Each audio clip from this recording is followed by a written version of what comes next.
Merci à tous et à toute l'organisation d'avoir permis ces thèmes. Et bonjour à tous et à toutes. Donc, j'espère que je ne vais pas transformer cette petite demi-heure en punition généralisée. On va essayer de surfer ensemble sur ces trois notions qui sont liées par certains aspects, mais qui, pour certains, me font un peu sourire après, effectivement, les modélisations scientifiques, et pour vous dire que certaines réparations sont évidemment pas basées sur l'evidence-based medicine, loin de là. Et donc, nous allons entamer cette petite réflexion sur l'obligation de sécurité de résultat, la faute inexcusable et le préjudice d'anxiété sous l'angle juridique, puisque c'était la commande qui avait été faite, en sachant que derrière, il faudra rebondir sur aussi l'aide qu'on peut apporter en tant que professionnel de la santé au travail sur ces questions récurrentes de la part des entreprises. Alors, l'obligation de sécurité de résultat, on se pose la question de savoir si c'est une notion uniquement prétorienne, c'est-à-dire complètement construite par la jurisprudence, parce qu'effectivement, elle est née en 2002 avec les arrêts de l'amiante, les fameux 28 arrêts sortis le même jour par la Cour de cassation, et elle vise au départ uniquement, j'y reviendrai tout à l'heure dessus, je vous ai dit qu'on surferait à tour de rôle sur ces notions-là, elle vise au départ uniquement à obtenir une meilleure réparation des maladies professionnelles dues à l'amiante.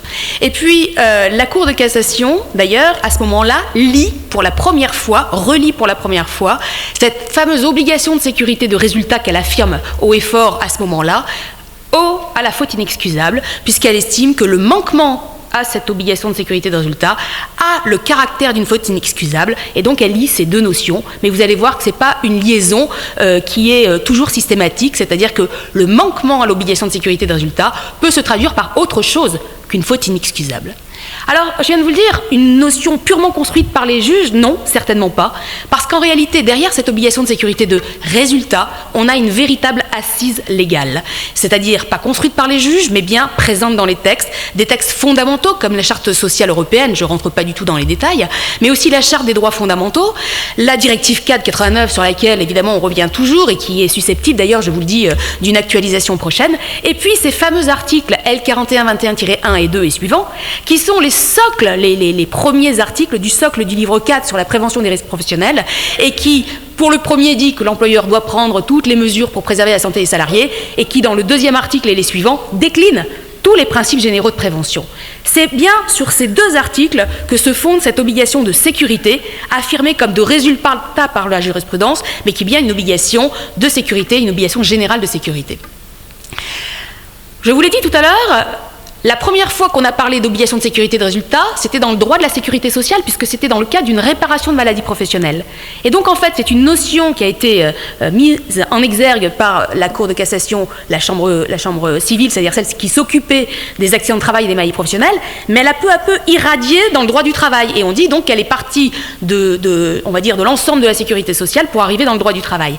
On parle même d'une notion extrêmement dynamique, avec une grande plasticité, puisque peu à peu, en fait, alors qu'initialement on retenait cette notion d'obligation de sécurité de résultat uniquement dans le cas des maladies professionnelles pour obtenir une meilleure réparation, on a petit à petit vu, effectivement, ce manquement reproché à des employeurs dans le cas de harcèlement moral, d'eux-mêmes ou de la part de leur manager, dans le cas de manquement aux visites médicales obligatoires, dans le cas de sanctions mises pour des salariés qui ne faisaient pas correctement leur travail, alors qu'en réalité, derrière, il y avait bien un non-respect des préconisations médicales, etc., etc. Et donc, en fait, cette notion d'obligation de sécurité de résultat a irradié peu à peu et a envahi le champ du Code du travail, avec un objectif quand même derrière. Vous savez que les constructions jurisprudentielles ont toujours un objectif très affiché. Et là, l'objectif était de rendre effectif les mesures du droit du travail. C'est-à-dire qu'en fait, l'idée du juge était de dire on ne va pas attendre chaque fois qu'un accident survienne ou qu'une maladie soit constatée,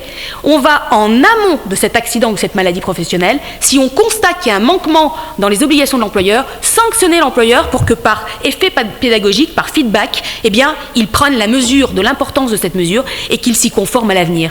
Donc dans toute cette jurisprudence sur l'obligation de sécurité de résultat, il y avait bien un effet pédagogique pour forcer quelque part les employeurs à observer les éléments, les prescriptions en matière d'hygiène et de sécurité.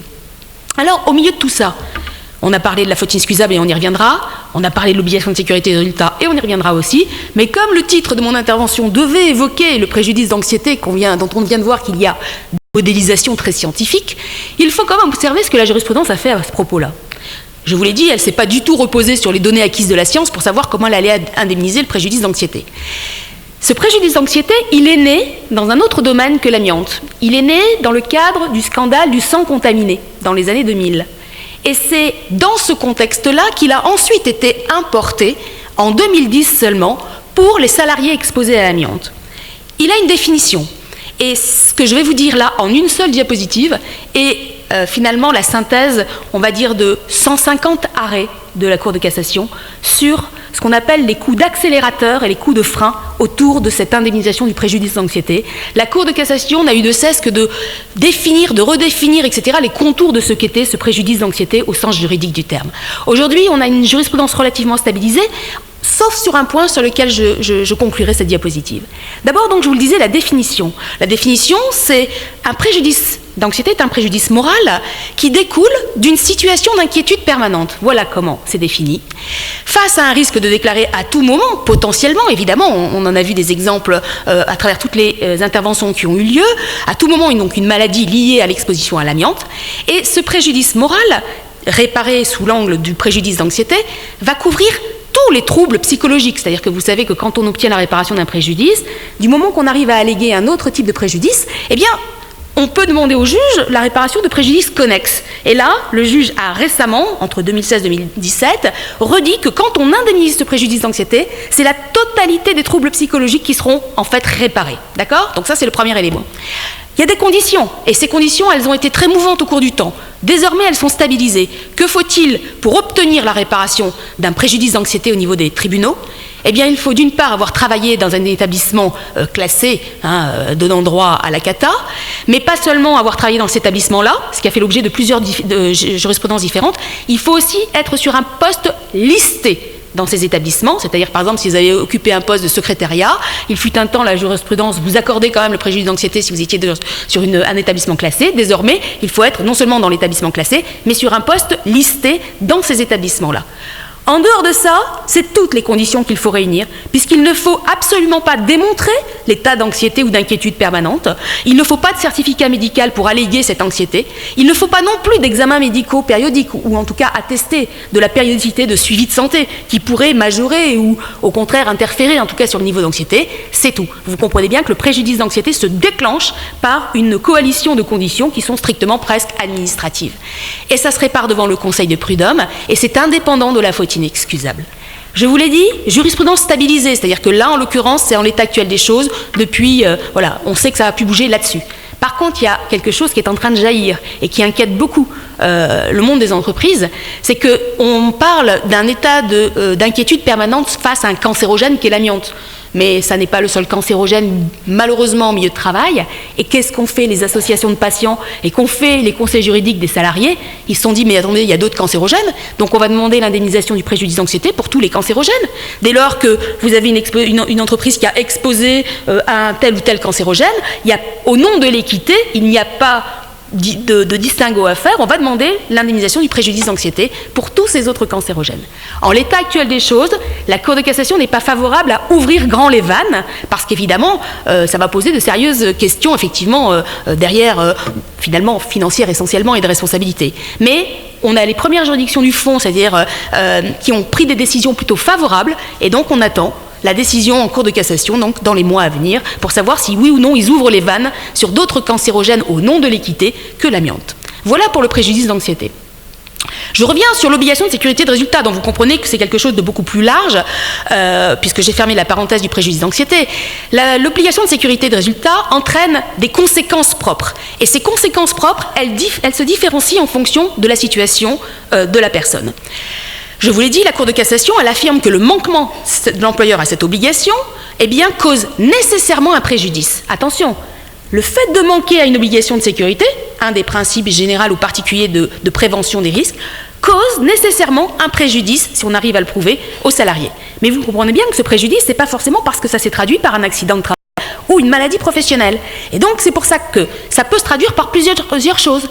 Un manquement à l'obligation de sécurité de résultat peut se traduire par différentes conséquences.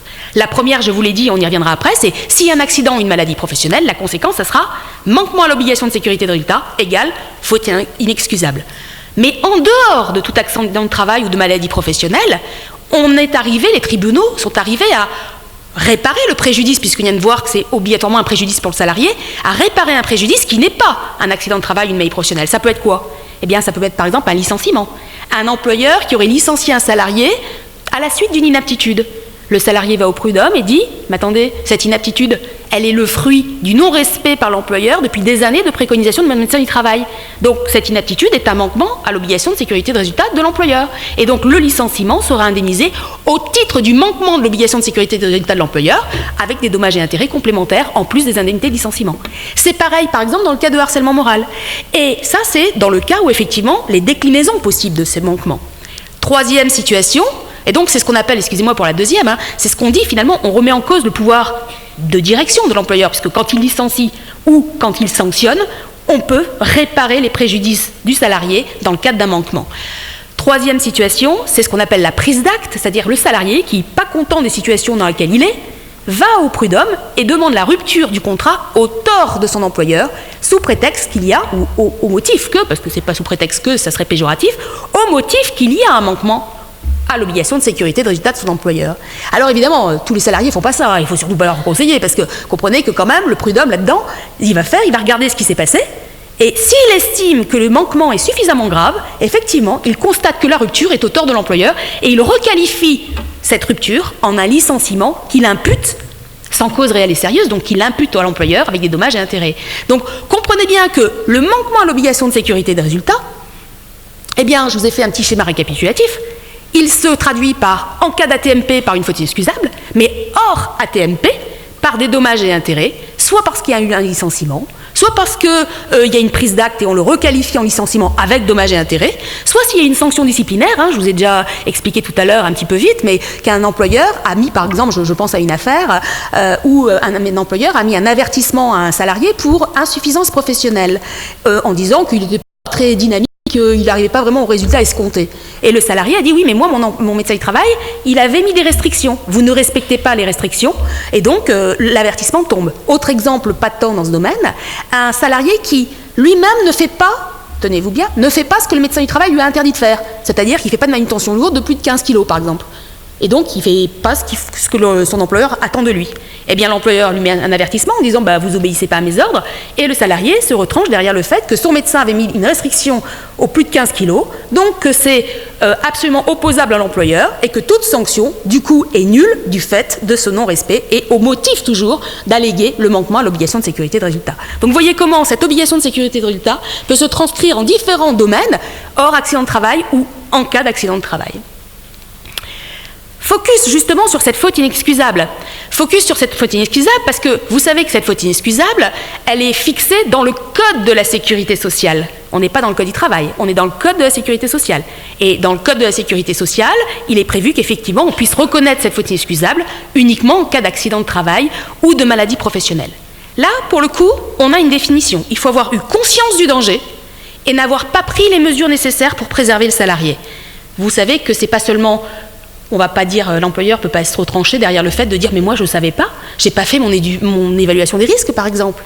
Parce que dans ces cas-là, le juge lui dit « c'est pas seulement la conscience du danger que vous aviez, mais que vous auriez dû avoir ». Et donc ça renvoie l'employeur à ses obligations de base pour qu'effectivement on puisse démontrer que la conscience du danger peut être évidemment et sera d'ailleurs de toute manière caractérisée dès lors que l'employeur n'a rien fait. Donc, deux conditions pour démontrer la faute inexcusable. Vous allez voir que ça n'est pas anodin dans le schéma que je vais vous proposer juste après, puisque dans cette faute inexcusable, dans la définition de cette faute inexcusable, on n'a pas besoin d'identifier une cause déterminante du travail pour obtenir la responsabilité supplémentaire de l'employeur. Et même en cas de faute du salarié, ça ne fera pas tomber la reconnaissance d'une faute inexcusable. En clair, cette faute inexcusable, qui entraîne une réparation complémentaire, je vais vous faire un chemin juste après, eh bien même si le salarié a participé à l'accident, eh bien ça n'empêchera pas sa reconnaissance. Ça, c'est quelque chose que les employeurs ont beaucoup de mal à comprendre dans un certain nombre de situations. Je vous propose ici justement ce petit schéma pour bien comprendre la place de la faute inexcusable dans notre système et pourquoi il y a une vraie montée en puissance de la faute inexcusable en France. je fais juste un tout petit historique qui va recroiser ce qui a été dit depuis 3 jours, c'est qu'avant 1898, pour obtenir la réparation d'un accident qui survenait au lieu de travail, c'est pas compliqué, on mobilisait l'arsenal juridique du droit commun, du droit civil, on faisait un procès et on obtenait une réparation intégrale quand on arrivait à montrer ce qu'on appelle le triptyque du droit commun, la faute ou le comportement fautif, la lésion et le lien de causalité. Mais à l'époque, vous imaginez bien qu'en 1898, on n'avait pas d'aide juridictionnelle gratuite, c'était difficile de faire un procès, et obtenir réparation en montrant la culpabilité, etc., c'était mission impossible. Au fond, les archives nationales du droit du travail montrent bien que pour 100 accidents qui survenaient, il n'y en avait que 1 qui obtenait réparation, donc c'était vraiment très mineur. Dans toute situation comme ça, les juges se posent toujours la question de savoir si dans le droit, il n'y a pas un petit outil qui pourrait leur servir pour rétablir un genre d'équité entre 2 parties. Et donc, quand il y a eu la loi de 1898, la loi sur les accidents de travail, eh bien certes, ça a instauré un système de réparation automatique, c'est-à-dire qu'on ne faisait plus de procès, puisqu'il y avait cette fameuse présomption d'origine. Mais en contrepartie, c'est pour ça qu'on a appelé cette loi de 1898 le deal en béton. Parce qu'en contrepartie, les employeurs qu'ont-ils obtenu?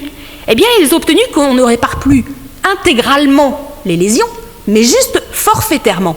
Et vous savez tous ici que lorsque un salarié a un accident de travail ou une maladie professionnelle et que son taux d'IPP final c'est 4, 7, 8, 12% et qu'il a perdu non seulement son emploi à cause d'une inaptitude, mais souvent beaucoup de chances de retrouver une autre situation professionnelle, on ne peut pas dire quand même que la réparation forfaitaire soit totalement adaptée au réel préjudice. Ça, on peut au moins en tout cas constater que dans certains cas, ce n'est pas tout à fait le cas. Bref, en 1898, un deal en béton donc, c'est-à-dire qu'effectivement, réparation automatique mais que forfaitaire. Et surtout, à l'époque, interdiction de faire un procès sur le droit commun, c'est-à-dire de dire, moi j'ai le droit d'option, je vais plutôt faire un procès normal pour obtenir une réparation intégrale. C'est interdit par le droit. Mais le droit prévoit une exception et dit, à l'époque, en 1898, donc la faute inexcusable a été pour la première fois nommée dans un texte à l'époque, elle dit qu'il n'y a pas de réparation autre que forfaitaire, sauf si faute inexcusable. Mais le législateur oublie, entre guillemets, de définir ce qu'est cette faute inexcusable. Et donc cette faute inexcusable est oubliée pendant des années, jusqu'à ce qu'en 2002, alors je saute quelques étapes pour les puristes, il y en aurait, mais je vais les sauter, jusqu'en 2002, où le juge redécouvre cette faute inexcusable dans un texte de loi, et qui plus est, pas définie. Or les juges, quand quelque chose n'est pas défini, peuvent remplir la notion comme ils le souhaitent. Et c'est là qu'ils redéfinissent la faute inexcusable, en permettant que cette faute inexcusable, c'est conscience du danger, ne rien avoir fait pour protéger, et que dès lors que cette faute inexcusable est reconnue, alors ça permet une majoration de la rente et une augmentation de la réparation.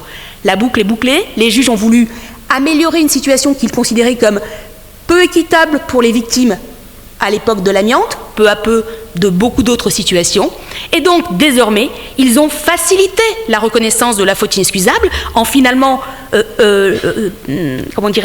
en assouplissant les critères de la reconnaissance de la faute inexcusable, mais pas pour accentuer la responsabilité de l'employeur finalement, mais plus pour majorer la réparation de la victime. Et c'est ça, tout le mécanisme de la faute inexcusable, ce n'est qu'une action en réparation complémentaire dans un système de réparation aujourd'hui qui a vécu et qui n'est plus adapté comme ça a pu être en 1898, où à l'époque quand même l'automaticité était quand même quelque chose de très intéressant, mais où en 2002 l'automaticité était vraie pour toutes les victimes de droit commun et n'était plus une originalité réservée aux victimes d'accidents de travail, et où finalement la faute inexcusable est le seul point, le seul élément, ou en tout cas le seul tremplin pour obtenir une meilleure réparation. Vous voyez pourquoi on a une montée en puissance de cette faute inexcusable. Alors, du coup, contrepartie, c'est que, puisqu'on a l'impression qu'il y a une certaine automaticité dans la reconnaissance de la faute inexcusable, il faut bien le dire, quand est-ce qu'on peut dire qu'un accident de travail a eu lieu ou une maladie professionnelle sans que quelque part il y ait eu au moins une conscience du danger et qu'on n'a rien fait, puisque finalement la réalisation de l'accident ou de la maladie est la preuve que finalement on n'a pas fait suffisamment en tout cas.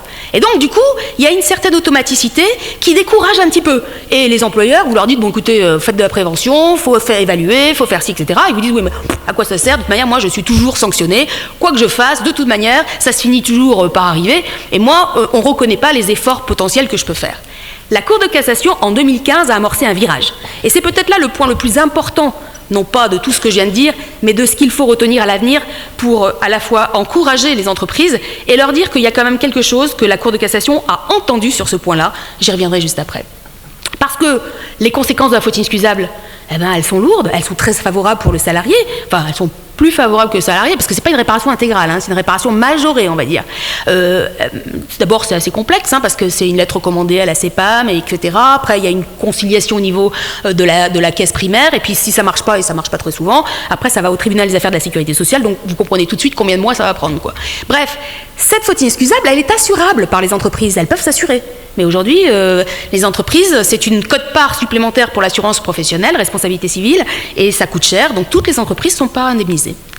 Quoi qu'il en soit, pour la victime elle-même, ça entraîne une majoration de rente, et puis surtout la prise en compte de préjudices qui sinon ne sont pas réparés par le forfait actuel des accidents de travail et des maladies professionnelles, et ça peut même aller jusqu'à, en cas de perte d'emploi, le droit à une indemnité, justement, correspondant à cette perte d'emploi. Donc, plus intéressante que ce qu'on a droit quand on a juste un taux d'IPP à la suite d'un AT-MP. Alors au fond, justement, est-ce qu'il est facile pour un employeur de s'exonérer de son obligation de sécurité de résultat? Au fond, est-ce qu'il est toujours coupable ou pas? Est-ce qu'il peut apporter la preuve qu'il a fait tout ce qu'il fallait? Eh bien, jusqu'à présent, et je dis bien jusqu'à présent, jusqu'à ces évolutions dont je vous ai parlé tout à l'heure et dont je reparlerai juste après, eh bien, c'était très difficile parce que même quand l'employeur disait « mais c'est pas de ma faute, c'est pas de ma faute, c'était mon manager qui a eu un comportement un peu pervers, moi dès que j'ai vu ça, j'ai essayé de régler la situation, mais j'étais pas au courant avant, etc. » On lui disait, mais non, mais c'est pas votre faute qui est en cause. On est dans le cadre de la responsabilité civile, vous êtes responsable de vous et de vos préposés, donc vous devez répondre des personnes qui agissent sous votre autorité, bref, vous êtes responsable des actes de tous vos salariés, donc c'est quand même vous qui avez manqué à votre obligation de sécurité de résultat. Donc cet argument n'était pas recevable. Et s'il y a une faute du salarié, mais écoutez, ce salarié-là, vous voyez bien qu'il a participé, il était formé, il était expérimenté, pourquoi il a enlevé ce dispositif de protection collective ou individuelle alors que je lui avais dit effectivement de le mettre, j'avais formé, etc. Ça ne suffit pas pour faire tomber le manquement à l'obligation de sécurité de résultat dès lors que le travail a participé. Et là, on va chercher des responsabilités en cascade, mais en tout cas, la faute inexcusable peut quand même être retenue, même dans ces cas-là. Et en cas de force majeure, ah bah oui, quand même, la force majeure, c'est toujours l'exception en droit, donc oui, on peut la retenir, sauf que c'est pas très satisfaisant vis-à-vis de l'employeur. Et c'est compte tenu de tout ça, c'est-à-dire du fait que cette automaticité dont j'espère vous avoir bien fait comprendre qu'elle ne servait juste qu'à mieux réparer les maladies professionnelles et les accidents de travail, eh bien, entraînait un certain découragement des entreprises. Et là, il y a eu un signal. Alors, un signal envoyé par la Cour de cassation qui s'est largement répandu dans tous les milieux, que tout le monde a bien entendu, etc., mais que beaucoup de gens ont diversement interprété. En d'autres termes, par certains arrêts de Cour de cassation, alors on parle beaucoup de l'arrêt Air France en 2015, l'arrêt FNAC, l'arrêt Areva, etc., bref, c'est pour vous dire que cette jurisprudence est en train de s'établir de façon constante, en tout cas stable, depuis 2 ans maintenant. Eh bien, ce virage a fait dire à certains que ça y est, c'était plus une obligation de sécurité de résultat. C'était plus qu'une obligation de sécurité de moyens. Là, je ne suis pas d'accord, et d'ailleurs, la plupart des personnes qui réfléchissent à cette question sont en train de se dire qu'effectivement, ça reste une obligation de sécurité de résultat, mais que le résultat, c'est plus celui qu'on attendait avant. En fait, le résultat qu'on attendait avant, c'était de préserver la santé à tout prix. C'est-à-dire qu'en fait, quand le salarié avait un problème de santé, quand le travail avait de peu ou de loin participé, forcément, eh bien, quels que soient les efforts de l'employeur, on n'en tenait pas compte au fond, etc., etc. Ceci dit, depuis 2015, effectivement, ce résultat attendu, c'est plus seulement ou c'est plus l'atteinte à la santé, c'est plutôt, le juge il va focaliser sur quels sont les moyens que l'entreprise a réellement mis en œuvre. Et ça, c'est différent. Ça peut paraître subtil, mais c'est très différent. C'est-à-dire que le juge, il ne va pas dire, bon, il y a un problème de santé, etc. Non, c'est qu'est-ce que vous avez mis en place. Du coup, le message, et j'y reviendrai après pour le détailler, le message, il ne faudrait pas laisser croire que le standard d'exigence a baissé. Pas du tout. Il s'est décalé sur un registre qui va être plus facile pour nous, pour le dialogue avec l'entreprise, mais qui ne sera pas moins exigeant, malheureusement, ou en tout cas, peut-être heureusement, en matière de prévention. Qu'en est-il aujourd'hui, donc, après ces évolutions depuis 2 ans, et qui sont stables, hein, la Cour de cassation, on voit bien qu'elle écrit aujourd'hui des arrêts qui martèlent en tout cas ces propos-là. C'est que de 2 choses l'une, et c'est peut-être un peu caricatural, mais je préfère le présenter comme ça, c'est que soit le risque s'est réalisé, c'est-à-dire qu'il y a eu un accident de travail ou une maladie professionnelle, et là, il faut quand même bien retenir malheureusement tout ce qu'il y a juste après la petite flèche, c'est que s'exonérer de sa responsabilité civile dans ces cas-là, c'est quasi impossible. Pourquoi ? Puisqu'en fait, non seulement le fait qu'il y ait eu un accident, ça signe quasiment un manquement, quelque part, dans l'entreprise ou dans la politique stratégique de prévention, mais surtout, comme on a vu que la faute inexcusable n'était alors qu'un instrument de meilleure réparation, on voit mal pourquoi la Cour de cassation changerait son truc, alors que l'indemnisation des victimes n'a pas évolué. Donc en cas d'accident de travail maladie professionnelle, malheureusement, a posteriori, reconnaître un manquement de l'employeur restera extrêmement facile. En revanche, dans tous les autres cas, et je vous ai dit tout à l'heure que finalement l'obligation de sécurité de résultat, elle avait envahi le champ du droit du travail sur plein de problématiques, etc., où on reprochait beaucoup de choses à l'employeur, etc., même quand le risque ne s'était pas réalisé. Alors c'est dans ce champ-là que c'est très important, c'est-à-dire finalement en amont de tout accident, presque on va dire de la jurisprudence de prévention primaire, c'est que si le risque ne s'est pas réalisé, alors les juges vont avoir pour mission d'apprécier si toutes les mesures prises par l'employeur pour éviter ce risque, eh bien évidemment, ont été prises. C'est-à-dire qu'on ne vise pas le risque zéro. Les juges, quand même, de temps en temps, se disent oui, c'est pas possible d'avoir une activité sans risque. Donc ils disent que même quand le risque est inhérent à l'activité, il faut alors prouver qu'on a essayé de le minimiser au maximum. Et dans ces conditions-là, il y a une véritable possibilité aujourd'hui d'exonération, puisque les arrêts en question dont je vous ai parlé tout à l'heure vont dans ce sens-là. Alors, si je fais un petit résumé des 3 notions autour desquelles on a surfé, possibilité d'exonération de l'employeur, ou plutôt en creux, en négatif, la question de quand est-ce que l'employeur sera responsable, vous l'avez vu, c'est pour ça que je le mets en toute petite bulle, le préjudice d'anxiété, c'est quasiment la juxtaposition de conditions administratives dans laquelle on a peu d'impact et lui, a posteriori, aura peu d'impact. D'accord ? Exposition, poste listé, préjudice d'anxiété reconnu. En cas d'accident de travail maladie professionnelle, une fois qu'il est survenu, on a peu de chances effectivement de s'exonérer de cette faute inexcusable, parce que c'est, je le répète une dernière fois, une action en réparation complémentaire. En revanche, dans l'immense autre majorité des cas, on a 17 millions de salariés, on a moins d'1 million, bien heureusement, d'accidents de travail par an, tous n'entraînent pas une faute inexcusable, etc. Dans tous les autres cas, pour tous les autres salariés, le cheval de bataille, c'est bien de respecter tous ces principes de prévention. Et c'est ce que va faire aujourd'hui le juge. C'est ça ce que je voudrais vraiment vous faire comprendre. C'est que, alors qu'hier, les juges ne savaient pas trop ce qu'ils regardaient quand ils disaient il y a un manquement d'obligation de sécurité de résultat de l'employeur, ils disaient finalement de quoi se plaint le salarié, etc. Maintenant, on leur a mis un checklist. Et le checklist, c'est par bonheur le même que le nôtre. C'est-à-dire, c'est l'article L4121-1 et -2. C'est-à-dire, c'est quoi les principes généraux de prévention ? Et dites-moi, vous, monsieur l'employeur, ce que vous avez fait dans ce domaine. Et attention, la chambre sociale fait bien la différence entre prendre des mesures, c'est-à-dire que l'employeur qui viendrait en disant « mais moi j'ai fait de la formation à mes salariés, pas de problème ». Et là, le juge, il ne va pas se contenter de ça, il va dire « mais vous avez fait quoi comme formation ?